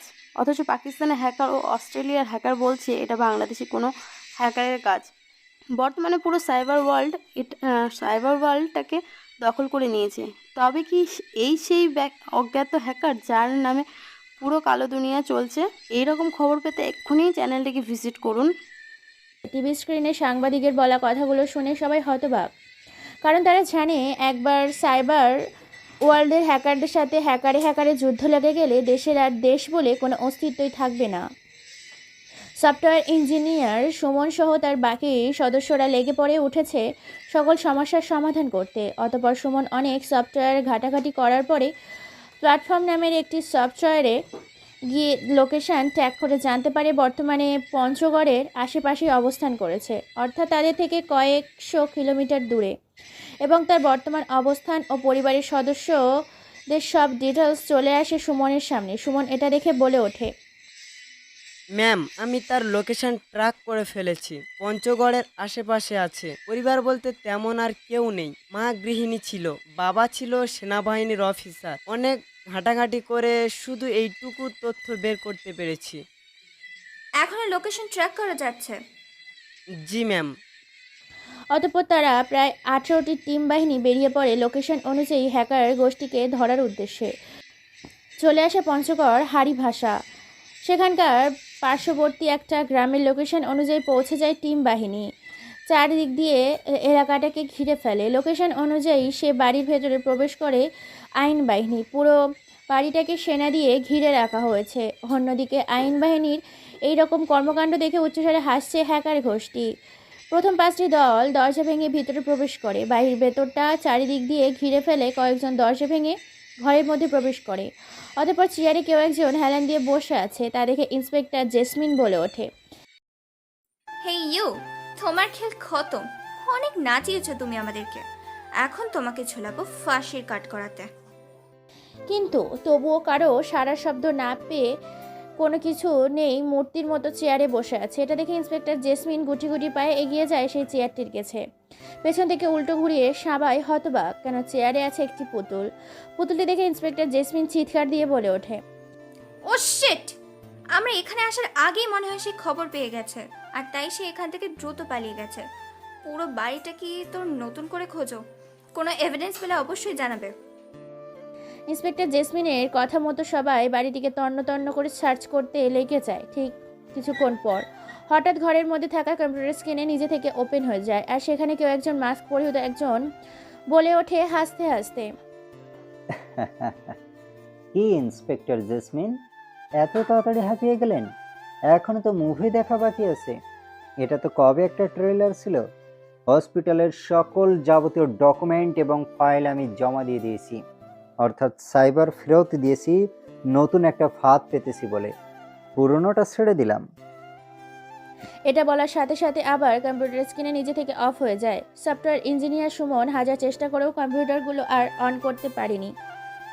তারপর ইন্সপেক্টর জেসমিন তার সৈন্যবাহিনী নিয়ে যখনই সেই বাড়ি থেকে চলে আসতে যাবে, ঠিক তখনই দেখেন গাড়িগুলো নিজে থেকেই স্টার্ট হয়ে আছে এবং গাড়িতে ড্রাইভার ছাড়াও গাড়ি নিজে থেকেই নিজের মতো চলতে শুরু করেছে। দেখেই বোঝা যাচ্ছে গাড়ির কন্ট্রোল যে অন্য কারো একজনের হাতে। সৈন্যবাহিনী গাড়িগুলোকে থামানোর চেষ্টা করছে, কিন্তু গাড়িগুলো থামার কোনো নামগন্ধই নেই। এটা দেখে ইন্সপেক্টর জেসমিন ও ইঞ্জিনিয়ার সুমন এবং বিভিন্ন সকল অফিসারদের মাথা পুরো হ্যাং হয়ে যায়, এবং সাথে সাথে ইন্সপেক্টর জেসমিন মনে পড়ে যায় ওই হ্যাকার কি বলেছিল। ওই হ্যাকারের বলা কথা মতো এটাই ছিল তার নতুন একটি হ্যাকিংয়ের পদ্ধতি। শুধু যে আইন বাহিনী এবং গাড়িগুলো হ্যাকার নিজের আয়ত্তে এনেছে তাই নয়, বরং শহরের আনাচে কানাচে যেখানে সেখানে গলিতে অলিতে যেখানে যত গাড়ি আছে সব কিছু নিজের কন্ট্রোলে। এই খবর ছড়িয়ে গেছে সারা বাংলাদেশে। সাংবাদিক বলছে টিভির পর্দায়, দেশে একের পর এক ঘটে যাচ্ছে মিরাক্কেল ঘটনা। কিছুদিন আগে ব্যাংক থেকে লুটপাট হলো, সাথে বোম ব্লাস্ট, মানুষের ফোন ইউজ করা বন্ধ করলো, স্কুল কলেজ মাদ্রাসা সব কিছু বন্ধ হয়ে গেল, হ্যাকারে যুদ্ধ লেগে গেল সাইবার ওয়ার্ল্ডে। হসপিটাল, বিভিন্ন সামগ্রী, জিনিসপত্র ও সাইবার হ্যাক হয়ে গেল, যেটা বর্তমানে ফিরিয়ে দিয়েছে হ্যাকার গোষ্ঠী। তারপর ইন্টারনেটে কিছু অশ্লীল ভিডিও পিক ভাইরাল করলো হ্যাকার গোষ্ঠী, যার কারণে শত শত মেয়ে প্রাণ হারালো তাদের নিজেদের। এখন আবার এই হ্যাকার গোষ্ঠীর নতুন একটি পদ্ধতি অবলম্বন করে আয়ত্তে নিয়েছে যানবাহন, যেটি এখন ড্রাইভার ছাড়া চলছে রাস্তাঘাটে। কি হতে চলেছে এই শহরের, নতুন কি শহরে বরং গ্রাম অঞ্চলে এই ঘটনা ঘটে চলেছে।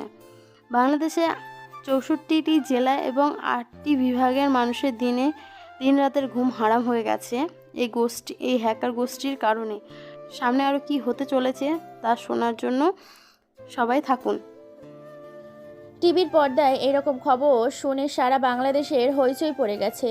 চাবি ছাড়া গাড়ি চলছে কি করে, এটা নিয়ে গবেষকরা গবেষণা করতে লেগেছে। অবশেষে গবেষকরা জানতে পেরেছে একটা নতুন ডিভাইসের মাধ্যমে গাড়িগুলোকে হ্যাকিং করেছে, যার মাধ্যমে নিজের কন্ট্রোলে আছে।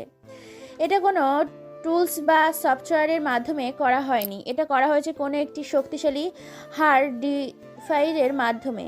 এমন কোনো একটি ডিভাইস প্রতিস্থাপন করেছে গাড়ির মধ্যে, যেটা প্রত্যেক গাড়িকে তার নিজের কন্ট্রোলে ও নিজের আয়ত্তে এনেছে। এখন আর রাস্তাঘাটে মানুষের সমাগম দেখা যায় না, দেখা যায় রাস্তাঘাটে যানবাহনের সমাগম। কেউ কোনো কিছুই বুঝতে পারছে না, আতঙ্কের মধ্যে আছে পুরো বাংলাদেশ। একের পর এক চমক দেখাচ্ছে এই হ্যাকার গোষ্ঠী। এইভাবে দেখতে দেখতে পরের দিন কেটে যায়, এভাবে বেশ আরও 2 দিন কেটে যায়। পরিবেশটা আবারও শান্তশিষ্ট হয়েছে। এখন রাত বাজে 10টা। প্রতিদিনের মতো কালো অন্ধকার রুমে বসে আছে সেই অজ্ঞাত হ্যাকারটি। নিজের মতো করে টাইপ করে চলেছে ওই হ্যাকারটি কম্পিউটারের স্ক্রিনে। ডার্ক ওয়েব নামের একটি অ্যাপ্লিকেশনে স্কেচ লোকেশন ট্র্যাক করে, ওই গাড়িগুলোর মধ্যে ডিভাইস সেট করে দেয় এবং লিজেক্স ব্যবহার করে গাড়িগুলোকে নিজের দখলে নিয়ে এসেছে এবং এইগুলো দিয়ে যে কোনো মানুষকে সে নিজের বসে আনতে পারবে খুব সহজে ইলেকট্রিক্যাল ডিভাইস ব্যবহার করে। এবং এই ডিভাইসগুলো ছড়িয়ে দেয় ইন্টারনেটে। মুহূর্তের মধ্যে হাজারো মোবাইলে নোটিফিকেশন চলে যায় যে এই নোটিফিকেশনে ক্লিক করছে সেই সম্মোহন হয়ে যাচ্ছে, কেননা এই নোটিফিকেশনের ভিতরে এমন একটা ভিডিও আছে যেটা একবার দেখে মানুষ সম্মোহনে পরিণত হয়ে যাবে এবং তাকে হ্যাকার জনগোষ্ঠী তার নিজের মতো করে কন্ট্রোল করতে পারবে। রাত বাজে এখন 1টা। ইন্টারনেটের মাধ্যমে মোবাইলে একটি ভাইরাস প্রবেশ করছে, যে ভাইরাসটি দ্বারা যে কোনো জিনিসকে সম্মোহন করা যায়। মানুষ ওই লিঙ্কটিতে ক্লিক করার সাথে সাথে একটি ভিডিও ওপেন হয় এবং ভিডিওটার মাধ্যমে মানুষের মস্তিষ্ক হ্যাকার গোষ্ঠীর হাতে চলে যায় এবং তারা যেভাবে কন্ট্রোল করবে সেভাবেই সেই সব কিছু কন্ট্রোল হবে। সকালে মানুষের আবার পড়ে যায় কান্নার রোল। পুরো বাংলাদেশে জুড়ে শুধু কান্নার বলি শোনা যাচ্ছে, কেননা সকালে মানুষের ঘুম থেকে উঠে দেখে কারোর স্বামী তো কারোর স্ত্রী নিজের প্রাণ নেওয়ার চেষ্টা করছে এবং তাদের কষ্টের সম্পদ বাড়ি থেকে লুট হয়ে গেছে। এই খবরটা যেন আবার ছড়িয়ে পড়ে সারা বিশ্ব জুড়ে। সবাই হতাশায় ভুগছে। হাসপাতালের করিডোর থেকে শুরু করে হাসপাতালের কেবিন পর্যন্ত মানুষের সমাগম লেগে গেছে। এখনো মানুষ নিজেই নিজের প্রাণ নেওয়ার চেষ্টা করছে। ডাক্তার গবেষণা করে জানতে পেরেছেন যে তাদের মস্তিষ্ক এখন আর নিজের কন্ট্রোলে নেই। কেউ বা কারা তাদের নিজেদের আয়ত্তে নিয়েছে তাদের মস্তিষ্ক। শহরে একের পর এক চমক ঘটেই যাচ্ছে। মানুষ নিজেই নিজেকে খুন করছে, নিজের শরীরে আঘাত করছে, নিজের সম্পদ তুলে দিচ্ছে অন্যের হাতে। এটা যে বাংলাদেশের সব মানুষের হচ্ছে সেটা নয়। ললিপুট নামের একটা ভাইরাস যেটা ছড়িয়ে দিয়েছে ইন্টারনেটে, সাইবার ওয়ার্ল্ডে, যার মাধ্যমে বিশ্বের নেট দুনিয়ায় ছড়িয়ে গেছে এই বিষক্রিয়া লিলিপুট নামক ডিভাইসটি, যার মাধ্যমে হ্যাকার গোষ্ঠী সাধারণ মানুষের মস্তিষ্কে প্রবেশ করে তাদেরকে নিয়ে বিভিন্ন কাজ করায় এবং নিজেদের কন্ট্রোলে রাখে। এইভাবে 2 দিন ধামাকাদার মধ্যে কেটে যায় পুরো বাংলাদেশের নেট দুনিয়া, সাইবার ওয়ার্ল্ড। পরিবেশটা আগে থেকে এবারেও অশান্ত হয়েছে, তবুও যেন সাধারণ মানুষ হয়েছে আতঙ্কে। ইন্সপেক্টর জেসমিন এবং সাইবার ওয়ার্ল্ডের ইঞ্জিনিয়ার সুমন এবং সেই 5 জন কুখ্যাত ইন্টারন্যাশনাল ড্রাগ ওভার এবং কুখ্যাত সন্ত্রাসী সবাই উঠে পড়ে লেগেছে হ্যাকার গোষ্ঠীকে ধরার জন্য। বিভিন্ন কৌশল অবলম্বন করেও তার কোনো হদিশ পাচ্ছে না তারা। এইভাবে দেখতে দেখতে আরও 2 দিন কেটে যায়। আইনজীবী সাহেব অপর মহল থেকে খুবই প্রেশার ক্রিয়েট করছে আইন বাহিনীদের উপরে। মানুষ এখন আগে থেকে একটু চিন্তামুক্ত আছে। কেউ না কেউ তাদের জীবিকা নির্মাণের জন্য কাজে বেরিয়েছে, আর কিছু মানুষ চায়ের দোকানে আড্ডা দিচ্ছে, আরও কিছু মানুষ চাকরির জন্য বেরিয়ে পড়েছে জীবিকা নির্বাহ করার জন্য। বাংলাদেশের যেটা জনপ্রিয় ইন্টারনেট, হঠাৎ করে সেই ইন্টারনেটে উধাও হয়ে যায়। ফোন কাজ করা বন্ধ করে দেয়। কম্পিউটার, পিসি, ল্যাপটপ একেবারে অকেজো হয়ে যায়। বড় বড় টিভি চ্যানেলে সাইবারগুলো একে একে হ্যাকিং হয়ে যাচ্ছে। বিশ্বের সবথেকে বড় টিভি চ্যানেলের নিউজ, ডাটা ও সাইবার ছিল সব একে একে হ্যাক করেছে হ্যাকার গোষ্ঠী। এই ঘটনা ঘটে যাওয়ার পর সাধারণ মানুষ সহ আতঙ্কে রয়েছে পুরো বাংলাদেশ। বাংলাদেশের সকল কাজকর্ম বন্ধ হয়ে গেছে, কারণ নেট ছাড়া পুরো বাংলাদেশ অচল। বিভিন্ন বুদ্ধিজীবী ও আইন ব্যবস্থা পরায়ণ ব্যক্তিগুলো, হাইকোর্ট থেকে শুরু করে হসপিটাল, স্কুল, কলেজ, মাদ্রাসা, বিভিন্ন শিক্ষা প্রতিষ্ঠান, কোম্পানি, ফ্যাক্টরি বন্ধ হয়ে গেছে এই নেট চলে যাবার কারণে। কারণ নেট প্রযুক্তি এমন একটা জিনিস যেটা সারা বিশ্বের ওয়ার্ল্ডে রেকর্ড আছে, যে নেট ছাড়া ফোন ইউজ করা এবং কম্পিউটার, পিসি, ল্যাপটপ সবই অকেজো। হঠাৎ করে এমন কিছু হ্যাকিং হয়ে যাবে ভাবতে পারিনি কেউ। বিশ্বের সবচেয়ে ট্যালেন্টেড ও পাওয়ারফুল পাসওয়ার্ড দিয়ে রেখেছিল এইসব টিভি চ্যানেলের নিউজ ও নেটওয়ার্ক, যেটা কোনো হ্যাকারের পক্ষে সম্ভব ছিল না হ্যাকিং করা। কিন্তু নেট দুনিয়ার সাইবারই হ্যাক করে ফেলেছে এই হ্যাকার গোষ্ঠী। এইভাবে সকাল থেকে শুরু করে বিকেল 4টা বেজে যায়, কিন্তু নেট আসার কোনো নামগন্ধ নেই।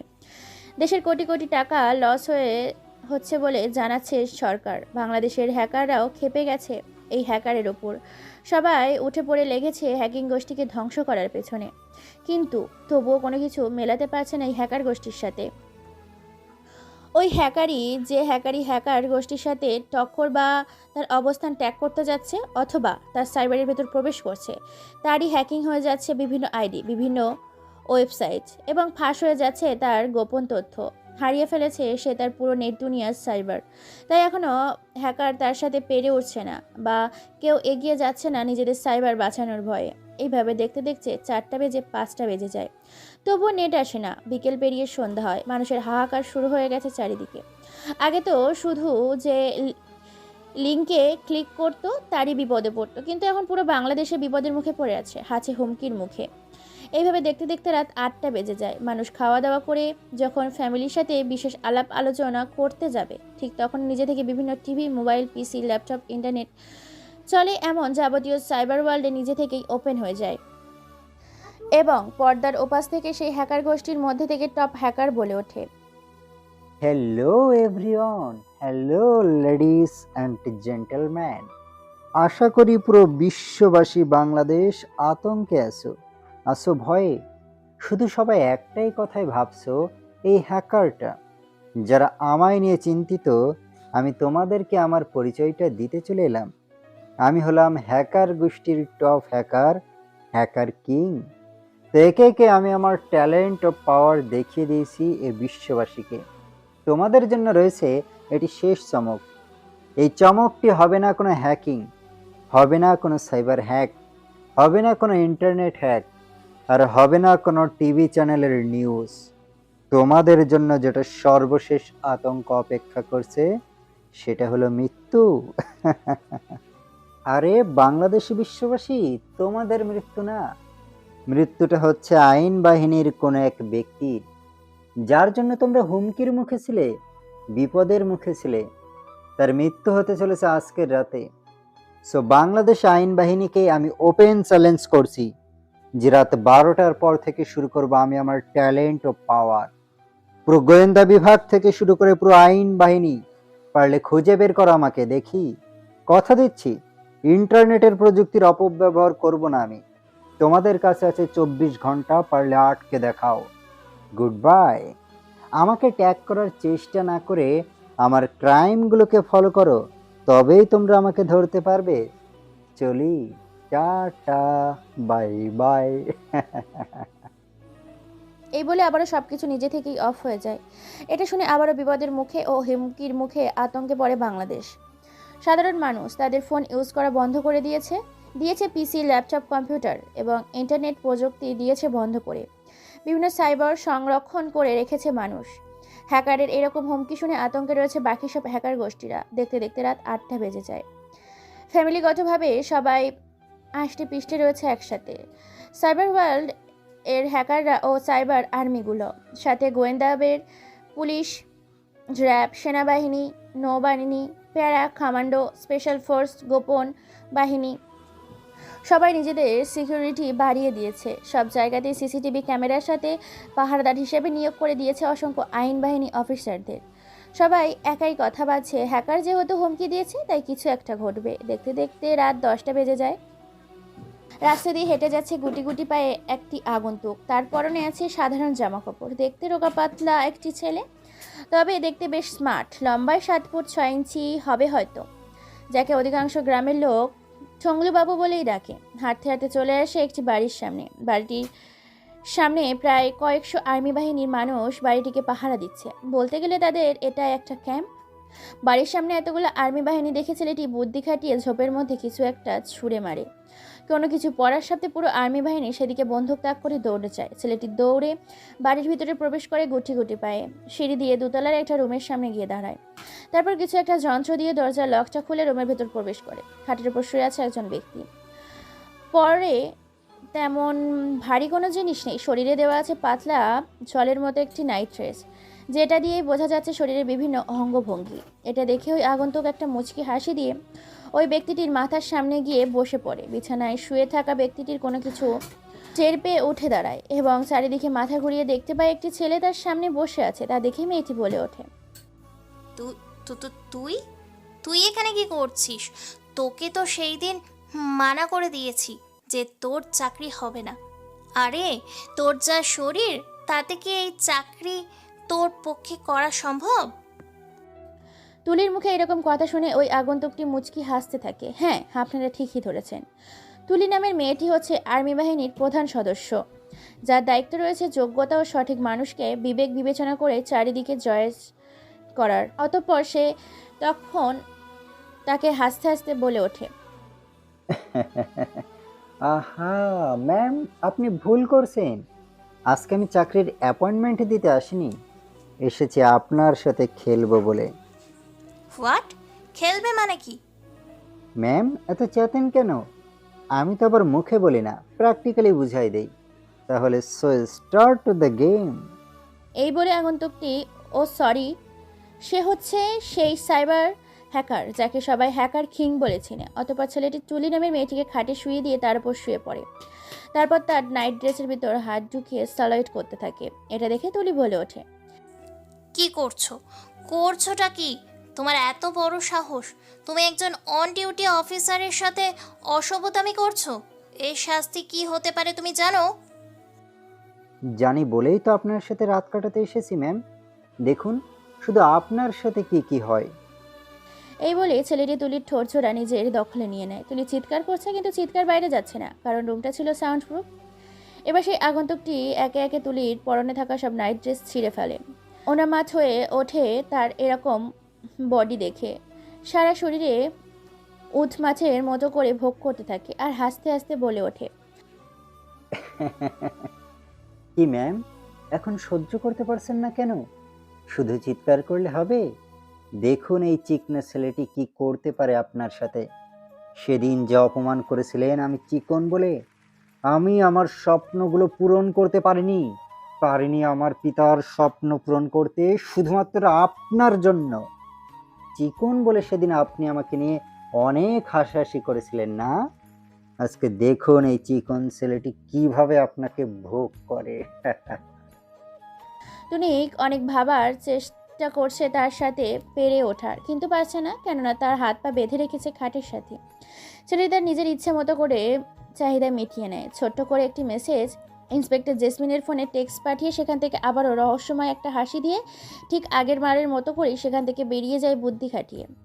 ইন্সপেক্টর জেসমিন টেক্সটটা দেখে একেবারে হতবাক। কিছু মেয়ে কনস্টেবল নিয়ে চলে যায় সেই আর্মি ক্যাম্পে। সেখানে গিয়ে কাউকে কোনো কিছু না বলে তুলির হাত পা খুলে দেয় এবং তাকে দ্রুত মেডিকেলে চিকিৎসা করার জন্য সরকারি আর্মিদের প্রাথমিক হাসপাতালে ভর্তি করে দেয়। ডাক্তাররা দ্রুত চিকিৎসা শুরু করে দেয়।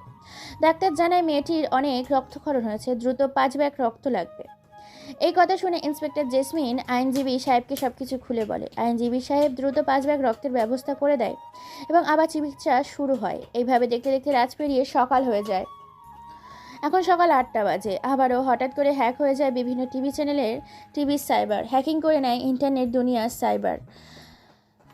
তার কয়েক সেকেন্ড পরেই ওই দিনের মতো করে মাস্ক পরে টিভির স্ক্রিনে চলে আসে সেই হ্যাকার আর বলে ওঠে, কি ইন্সপেক্টর জেসমিন, আর মেনে নিয়েছেন তবে? আমি জানি আমি নিজে থেকে ধরা না দিলে বাংলাদেশের এমন কোনো আইন বাহিনী নেই যে আমাকে ধরবে।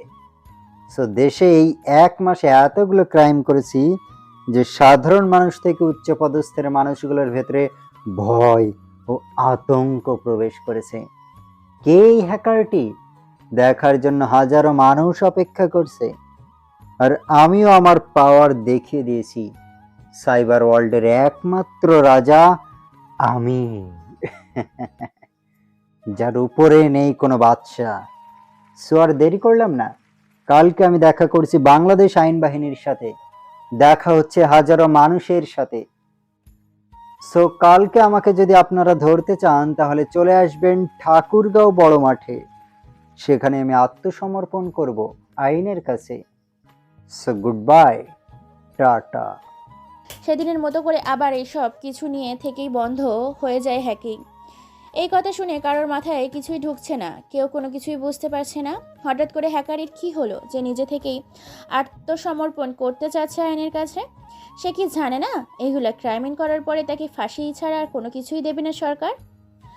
তবুও সে আইনের কাছে আত্মসমর্পণ করছে কেন? এই কথাগুলো ঘুরপাক খাচ্ছে আইন বাহিনী অসাধারণ মানুষের মাথায়। এইভাবে দেখতে দেখতে বিকাল হয়ে যায়। অন্যদিকে তুলি বেশ সুস্থ হয়ে গেছে সরকারি অফিসার এবং সরকারি প্রাথমিক চিকিৎসা নেওয়ার কারণে। তুলি আগে থেকে বেটার ফিল করছে, তবে কথা বলার ভারসাম্যটুকু এখন তার মধ্যে নেই। এইভাবে দেখতে দেখতে দিন পেরিয়ে রাত হয়।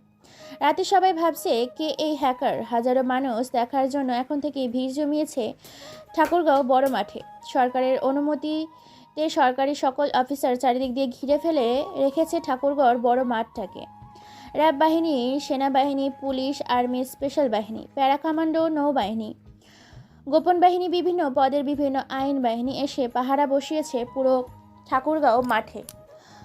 আর হ্যাঁ, বলতেই ভুলে গেছি, বাংলাদেশের যতগুলো টিভি চ্যানেল এবং ইউটিউবার রয়েছে এখন থেকে সমাগম লাগিয়ে দিয়েছে ঠাকুরগাঁও বড় মাঠে। আর সাধারণ মানুষের হইচই তো আছেই, শুধুমাত্র এই অজ্ঞাত হ্যাকারটিকে দেখার আশায়। কে সেই পুরো বাংলাদেশকে কাঁপিয়ে তুলেছে এই এক মাসে। এইভাবে দেখতে দেখতে রাত্রি পেরিয়ে সকাল হয়, সকাল 10টা বাজে। হঠাৎ আকাশে দেখতে পাই একটি হেলিকপ্টার উঠছে। হেলিকপ্টারটি সোজা ল্যান্ড করে ঠাকুরগাঁও বড় মাঠে। হেলিকপ্টার থেকে নেমে আসে একটি আগন্তুক, মুখে হ্যাকারের মাস্ক লাগানো।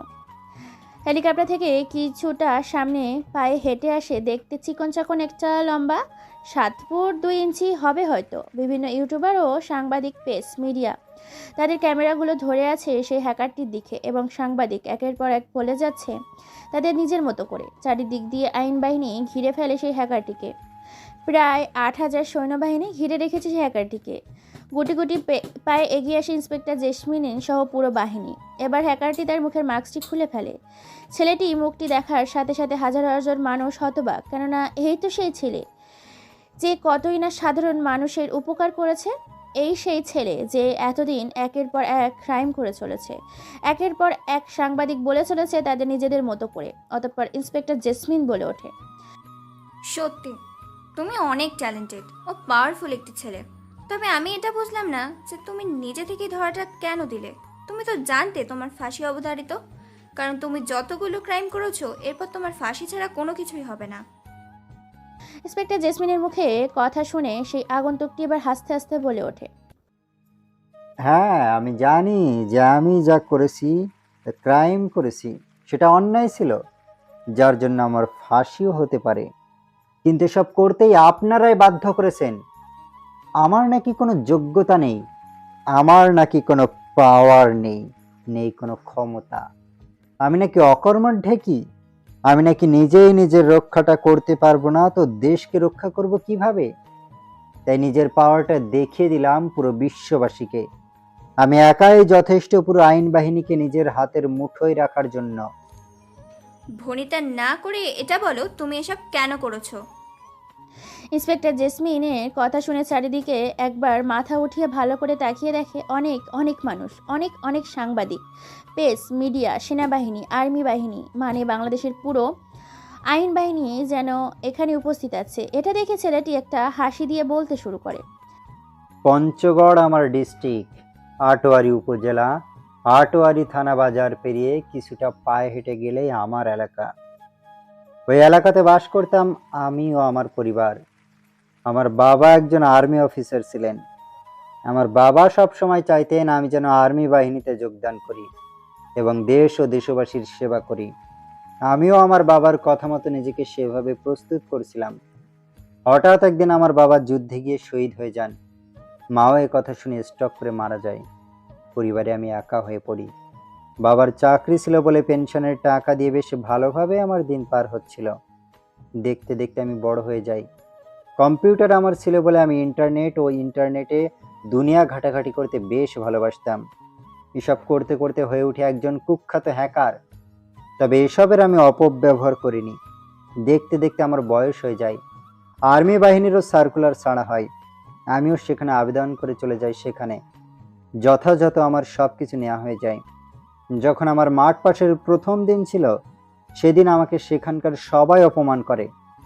আপনাদের আর্মি বাহিনীর উচ্চপদস্থ, যাকে বর্তমানে চাকরির প্রধান দায়িত্বে রাখা হয়েছে, মিস তুলিকে, সেদিন উনি আমাকে অপমান ও হাসি ঠাট্টা করেছিলেন। চলুন তাহলে শুনে আসি সেদিন কি হয়েছিল। যেদিন সে চাকরির ভাইভা দিতে গিয়েছিল, যথাযথ মিন্টু সব কিছু ঠিকঠাক করে মাঠ পাশের জন্য সেখানে যায়। তাকে দেখে আর্মি বাহিনী প্রধান তুলি বলে ওঠে, hey you, who are you? Ma'am, আমার নাম মিন্টু। মানে তুমি করবে চাকরি, তাও আবার ডিফেন্সে? নিজের শরীর ও চেহারাটা আয়নার সামনে দেখেছো কোনোদিন?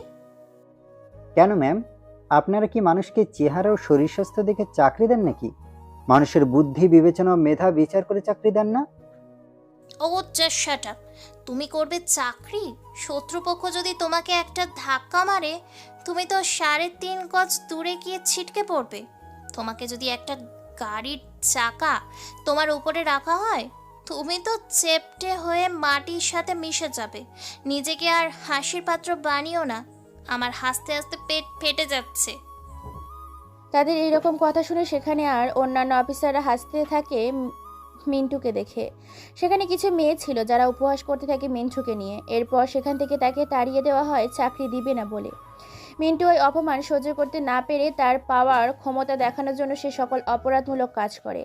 এই ছিল সেই অতীত। চলুন বর্তমানে আসা যাক। এই কথা শুনে ইন্সপেক্টর জেসমিন বলে ওঠে, মানছি তোমাকে ওর অপমান করে তাড়িয়ে দিয়েছে, তুমি তো অন্য পদক্ষেপ নিতে পারতে। যেমন তুমি তোমার ট্যালেন্ট বা যোগ্যতা দেখাতে পারতে তাদেরকে, অথবা নিজের শরীর স্বাস্থ্যের যত্ন নিয়ে পরের বার আবেদন করতে। ম্যাম, আপনি হাসালেন আমাকে। আবেদনপত্রে উল্লেখ করা আছে 17 থেকে 21 বছরের মধ্যে আবেদন করতে হবে, কিন্তু বর্তমান তো আমার 21 বছর চলছে। পরবর্তী বয়সে তো আমি 22-এ পা দিব। আমার কি আর আবেদন করা হবে? আমার সব স্বপ্ন আশা ভেঙে গেল। আমি আমার বাবার স্বপ্ন পূরণ করতে পারলাম না তার আশা পূরণ করতে।